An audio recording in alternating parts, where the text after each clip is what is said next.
we're in New York and we're looking for a job, and I had no job. I guess that was after the firing of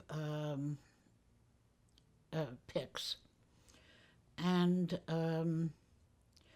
the thing that my husband was running a restaurant. We owned a restaurant on First Avenue that was so far ahead of its time, and it was called the Wine Press. And Stan from Marvel Comics, Stanley. Lee, came in every night for dinner, and a lot of interesting people lived in New York came all the time. And one of them was the vice president of NBC. And I eventually got up the moxie to ask him for a job. And he said, "Come see me in the office." And I went to see him in the office, and he said, "What do you want to do?" And I said, "I would like to do anything you've got. I need a job." Carl wasn't taking enough salary for us to live in New York. So he said, "Well, okay, and why don't you come back in a week and I will have found you a job."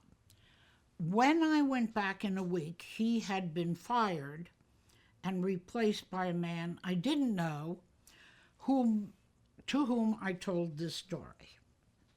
And this man said, "Well, I'll look for a job thanks to my predecessor. Why don't you come back in a week?" And I went back in the week, and that man had been transferred out of NBC Radio. And finally, we got down to the third man, who said, "Okay," there was such a thing as NBC Radio in those days. NBC sold its birthright for a mess of pottage.